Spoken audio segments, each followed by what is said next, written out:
Welcome friends. अब हम classical mechanics की शुरुआत करते हैं। तो क्लासिकल मैकेनिक्स में हम पढ़ेंगे Newtonian mechanics and second is Newtonian mechanics होता है हमारे पास, फिर होता है Lagrangian mechanics plus Hamiltonian mechanics.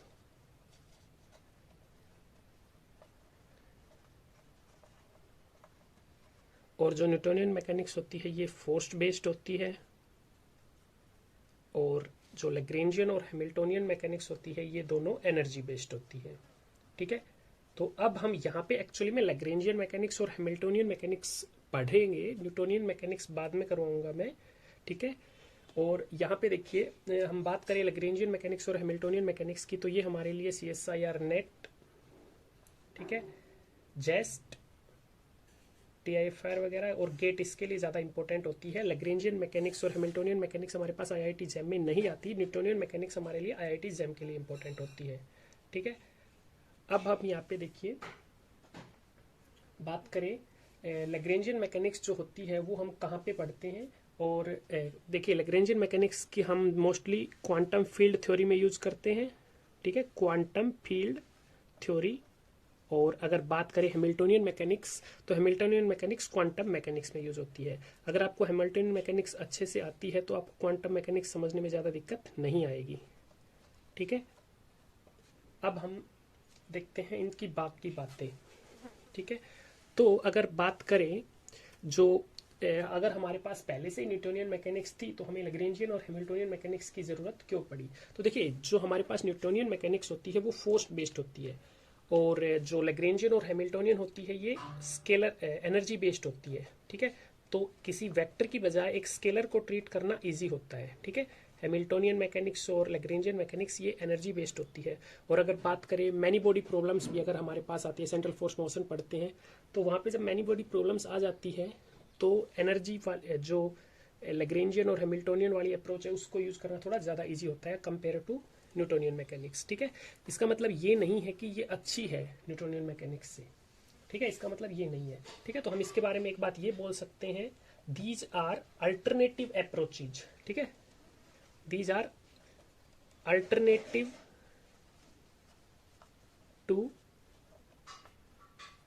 Newtonian mechanics. ठीक है, ये न्यूटोनियन मैकेनिक्स की अल्टरनेटिव होती है, सुपीरियर नहीं होती। ठीक है, नॉट सुपीरियर टू अल्टरनेटिव में, sorry not superior to Newtonian mechanics. ठीक है, not superior to Newtonian mechanics. ठीक है, अब अगर आगे बात करें ये ब्रांच, और ये जो लैग्रेंजियन और हैमिल्टोनियन मैकेनिक्स है जो बाकी ब्रांचेज होती है फिजिक्स की उसमें भी ईजियर एक्सटेंशन प्रोवाइड करती हैं। जैसे स्क्रोडिंजर इक्वेशन का भी अगर हम डेरिवेशन वगैरह करते हैं तो उसमें भी हैमिल्टोनियन और लैग्रेंजियन का यूज होता है। ठीक है, these are approaches provide easier extension to other branches of physics. ठीक है, जो बाकी ब्रांचेज होती है हमारे पास उसमें भी ईजियर एक्सटेंशन प्रोवाइड करती है। ठीक है, और ये जो ब्रांचेज होती है कौन कौन सी, लैग्रेंजियन और हैमिल्टोनियन, ये हमारे पास मैथमेटिक्स के एक इम्पोर्टेंट प्रिंसिपल पर बेस्ड होती है, ये हमारे पास मेन है। ठीक है, so these approaches are based on variational principle।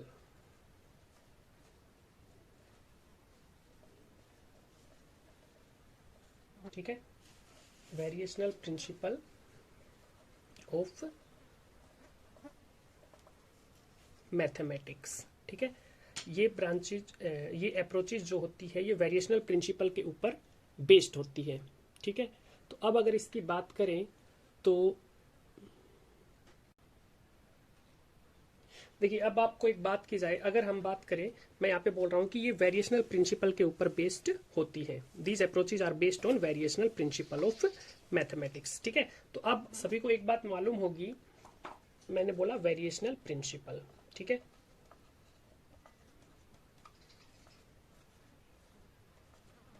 ठीक है, तो अब आप यहाँ पे देखिए, अगर आपको एलिमेंट्री लेवल पे फिजिक्स पढ़ना है तो आपको क्या क्या चीज़ें पता होना चाहिए।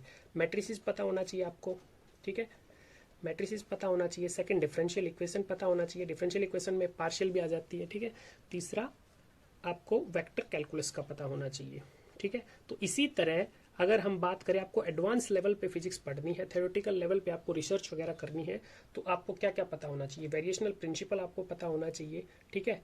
अदरवाइज आप थ्योरेटिकल पे रिसर्च कर ही नहीं सकते, थ्योरेटिकल फिजिक्स में रिसर्च कर ही नहीं सकते, ठीक है। दूसरा, अगर बात करें, ग्रुप थ्योरी भी आपको आनी चाहिए, ठीक है। जिन लोगों ने एमएससी की हुई है उन्होंने पढ़ी होगी। और अगर बात करें डीयू के सिलेबस में भी ग्रुप थ्योरी है, और टेंसर भी। थर्ड है हमारे पास टेंसर, ठीक है। तो ये बात है, ठीक है। अब हम बात करते हैं वेरिएशनल प्रिंसिपल हमें क्या बताता है, ठीक है। तो वेरिएशनल प्रिंसिपल की अगर हम बात करें तो वेरिएशनल प्रिंसिपल हमें बताता है, it gives a condition for a functional to be extremum, ठीक है। वेरिएशनल प्रिंसिपल हमें एक फंक्शनल के एक्सट्रीमम होने की कंडीशन देता है। जैसे कि अगर आप सभी को मालूम हो, हमारे पास कोई भी फंक्शन है एक्स का, ठीक है। इस फंक्शन की अगर हम बात करें, फंक्शन हमारे पास क्या होता है, फंक्शन हमारे पास एक मैपिंग होती है x from one set of numbers, from one set of numbers to another set of numbers, ठीक है। मतलब हमने एक साइड फंक्शन लिया तो दूसरी साइड भी हमें, सॉरी, हमने एक साइड कोई भी नंबर लिया तो दूसरी साइड भी हमें एक नंबर मिलेगा, तो वो फंक्शन हो गया हमारे पास, ठीक है। Function is a mapping from one set of numbers to another set of numbers, ठीक है। इसी तरह से अगर हम बात करें फंक्शनल की, और दूसरी बात अगर हम फंक्शन की करें, फंक्शन अगर हम फंक्शन के एक्सट्रीमम होने की बात करें, फंक्शन के मैक्सिमा या मिनिमा होने की, मतलब एक्सट्रीमम होने की बात करें, तो वो कैसे होता है, जब कोई भी फंक्शन का फर्स्ट डेरिवेटिव, ठीक है, D by d x D by d x of F x, ये जीरो के इक्वल पुट कर दे तो या तो फंक्शन मिनिमम आएगा या मैक्सिमम आएगा, ठीक है।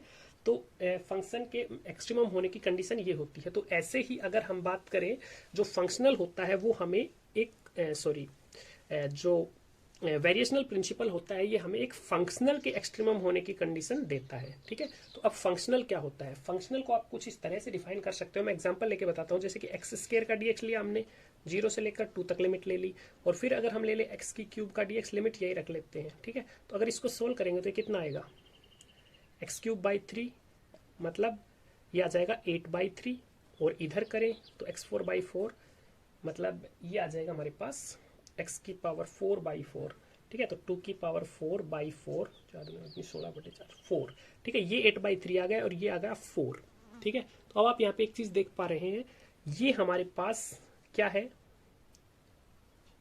सॉरी, या ये एक्स स्क्वायर का डीएक्स है, ये फर्स्ट फंक्शन है, सॉरी, ये फर्स्ट डेफिनेट इंटीग्रेशन है और ये दूसरा डेफिनेट इंटीग्रेशन है, ठीक है। तो हमने यहाँ पे किया, लेफ्ट हैंड साइड में हमारे पास था एक्स स्क्वायर का डीएक्स, 0 से लेकर 2 तक लिमिट, और इसका आंसर आया था 8/3। तो ये एक फंक्शन है, ठीक है, एक फंक्शन है, ये डेफिनेट इंटीग्रेशन है, और हमें मिल रहा है एक नंबर, ठीक है। तो हमारे पास फंक्शनल की अगर हम बात करें तो फंक्शनल एक्चुअली में होता क्या है, it is a mapping from one set of functions to a set of numbers, ठीक है। तो फंक्शनल एक्चुअली में हमारे पास होता है कि हमारे पास एक साइड हम फंक्शंस लेंगे, ठीक है, दूसरी साइड हमें नंबर्स मिलेंगे, ठीक है, दूसरी साइड हमें नंबर्स मिलेंगे। तो functional is a mapping from A set of functions to a set of numbers, ठीक है। फंक्शनल हमारे पास एक मैपिंग होती है सेट ऑफ फंक्शन से सेट ऑफ नंबर्स तक, ठीक है। अब अगर हम बात करें, कोई भी क्वांटिटी अगर हमें मिल जाए, anything defined using definite integration, तो हम कहेंगे वो एक फंक्शनल है, ठीक है ना। तो anything defined using definite integration, ठीक है। अगर हमें कुछ भी डेफिनेट इंटीग्रेशन का यूज करके डिफाइन किया हुआ है तो वो हमारे पास फंक्शनल है, क्योंकि उसका आंसर एक नंबर आएगा, ठीक है। तो हम एक सेट ऑफ नंबर्स लेंगे और हमें सेट ऑफ फंक्शंस लेंगे और हमें सेट ऑफ नंबर्स मिलेगा। So anything defined using definite integration is called a functional, ठीक है। तो वो क्या हो जाएगा, एक फंक्शनल हो जाएगा, ठीक है। तो यहां से हम क्या लिख सकते हैं, जी अगर हमारे पास कोई भी फंक्शनल है, जी एक नंबर होगा, और ये कैसे डिफाइन कर रहे हैं हम, डेफिनेट इंटीग्रेशन का यूज करके डिफाइन कर रहे हैं, F X from limit A to B.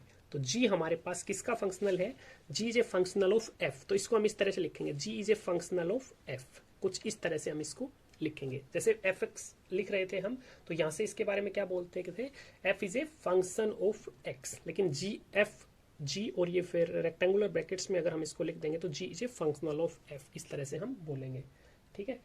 Variational principal हमें क्या देता है, एक फंक्शनल के एक्सट्रीमम होने की कंडीशन देता है, ठीक है। तो अब हम इसके बारे में एक बात और लिख सकते हैं कि जी एफ जो है, हम इसको कुछ इस तरह से भी डिफाइन कर सकते हैं, ये तो सिंपल था। तो जी एफ ऐसे हो गया, तो हम इसको ऐसे लिखेंगे कि इंटीग्रेशन ए से लेकर बी तक, ठीक है। तो एफ हमारे पास जो है वो मान लेते हैं वाई एक एक्स का फंक्शन है, ठीक है, और फिर d y by d x भी हमारे पास गिवन है, ठीक है, और फिर हमारे पास x भी है इसमें, मतलब ये y divide by d x और x का फंक्शन है, और y को भी हमने x की फॉर्म में लिखा हुआ है, और इसका हम x के रेस्पेक्ट में इंटीग्रेशन कर देते हैं। तो ये हमारे पास इस फॉर्म में भी मिल सकता है। अल्टीमेटली तो ये x का ही फंक्शन है ना, ठीक है। तो एफ एक्स जो है हमारे पास, ये इसको हमने इंटीग्रेट कर दिया a से लेकर b तक, तो ये एक डेफिनेट इंटीग्रेशन हो गया। तो g एक फंक्शनल हो गया f का, ठीक है, g is a functional of f, तो हम इसको ऐसे बोलेंगे, ठीक है। तो अब हम बात करते हैं वेरिएशनल प्रिंसिपल हमें क्या बताता है, ठीक है।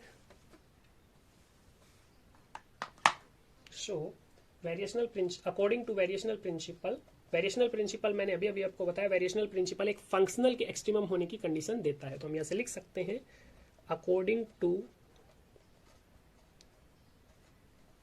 वेरिएशनल प्रिंसिपल, ठीक है, जी एफ जो है, जो जी है, जी हमारे पास क्या है, एक नंबर है, G is a functional of F, will be extremum, ये एक्सट्रीमम होगा, will be extremum if F X जो फंक्शन है हमारे पास, जो ये हमने फंक्शन ले रखा था ना डेफिनेट इंटीग्रेशन में, ये ले रखा था हमने ये, if F X satisfies following equation, ये फॉलोइंग इक्वेशन को सेटिस्फाई करे, ठीक है। तो according to variational principle G F will be extremum, इसको हम बोलेंगे G is a functional of F, ये एक्सट्रीमम होगा अगर ये फॉलोइंग इक्वेशन को सेटिस्फाई करे। तो सेटिस्फाई कौन सी इक्वेशन को करेगा, डी बाई डी एक्स, ये हमारे पास टोटल डेरिवेटिव है एक्स के रेस्पेक्ट में, del f by del y dot minus del f by del y is equals to 0, ठीक है। इसके बारे में भी आपको अभी पता चल जाएगा धीरे धीरे जब आगे बढ़ेंगे, ठीक है। इसको बोलते हैं ऑयलर्स इक्वेशन, ठीक है, ऑयलर इक्वेशन इसको हम बोलते हैं, ठीक है, ये आपको पता होनी चाहिए। तो d by d x of del f by del y dot minus del f by del y, जो फंक्शन है उसको हम लेंगे, ठीक है।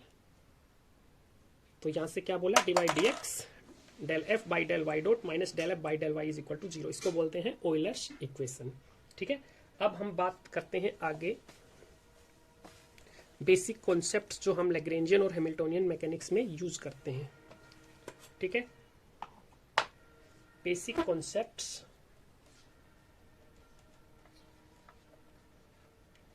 रिक्वायर्ड इन लैग्रेंजियन या हैमिल्टोनियन मैकेनिक्स, ठीक है। तो सबसे पहले हम बात करते हैं जनरलाइज्ड कोऑर्डिनेट्स की, ठीक है।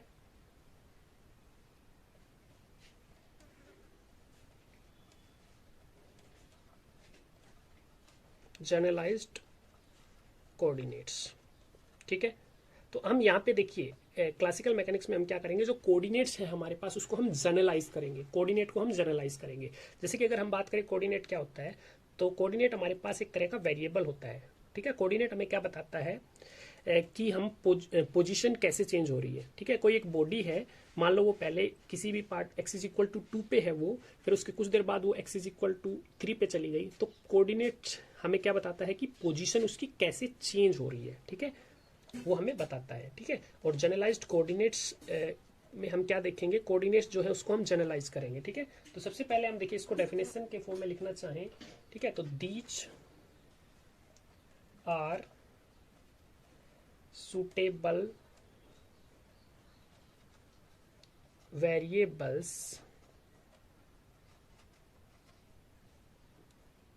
used for describing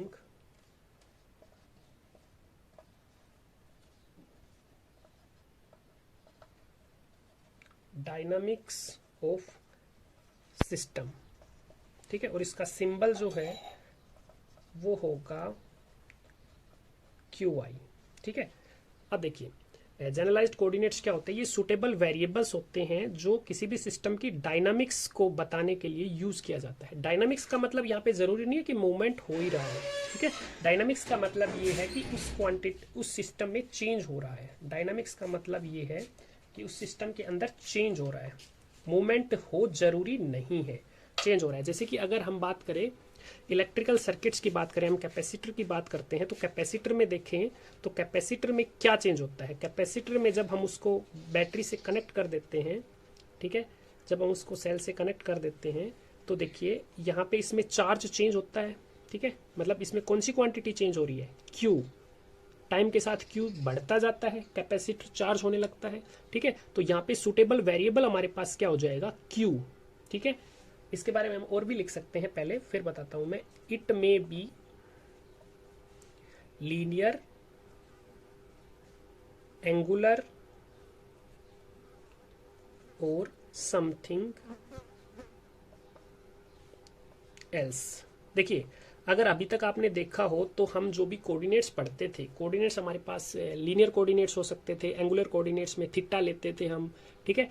लेकिन हम जनरलाइज कर रहे हैं कोऑर्डिनेट्स को, तो यहाँ पे समथिंग एल्स के लिए हम पढ़ रहे हैं, समथिंग एल्स को डिफाइन करने के लिए हम इसको जनरलाइज कर रहे हैं कोऑर्डिनेट्स को। तो अब अगर हमारे पास चार्ज है तो चार्ज के लिए हम क्या बात करेंगे, तो ये समथिंग एल्स में आ जाएगा ना।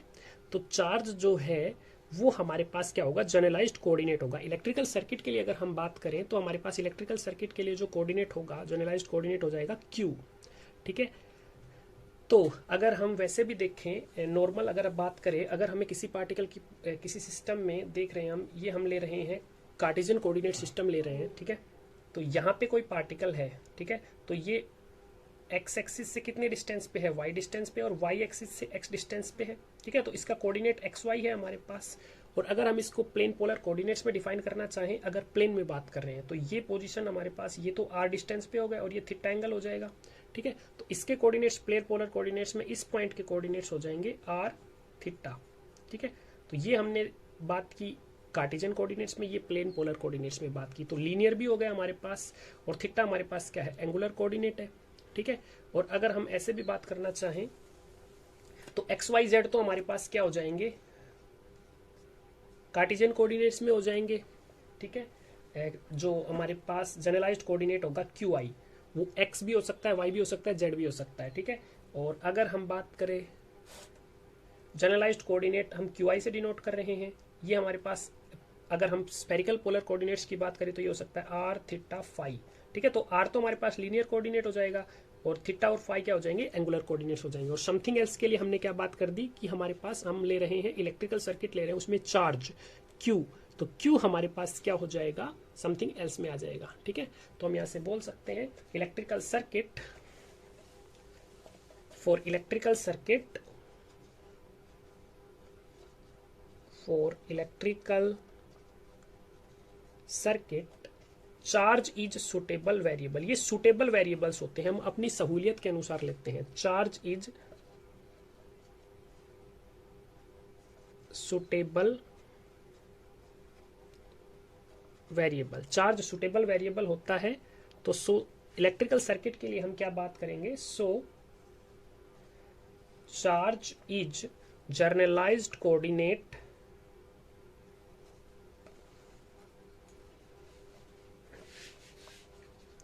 For electrical circuit. ठीक है, तो इलेक्ट्रिकल सर्किट के लिए, इलेक्ट्रोडायनामिक्स में अगर हम बात करें तो इलेक्ट्रिकल सर्किट के लिए चार्ज क्या हो जाएगा, जनरलाइज्ड कोऑर्डिनेट हो जाएगा। ठीक है, और हम बात करें pressure, volume, temperature are generalised coordinates for thermodynamic system. Thermodynamic system के लिए प्रेशर, वॉल्यूम और टेम्परेचर क्या हो जाएंगे, जनरलाइज्ड कोऑर्डिनेट हो जाएंगे। ठीक है, तो अब अगर हम आगे बात करें जनरलाइज्ड वेलोसिटी क्या होती है। ठीक है, जनरलाइज्ड वेलोसिटी क्या होती है,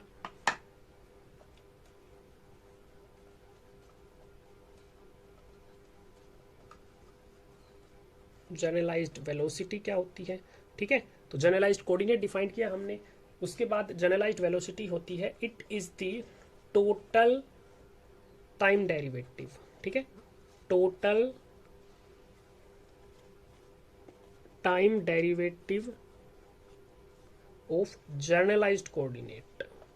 ठीक है, जो हमारे पास जनरलाइज्ड कोऑर्डिनेट होता है उसका टोटल टाइम डेरिवेटिव हमारे पास क्या हो जाएगा, जनरलाइज्ड वेलोसिटी। ठीक है, तो ये भी हमारे पास क्या क्या हो सकता है, इट मे बी लीनियर,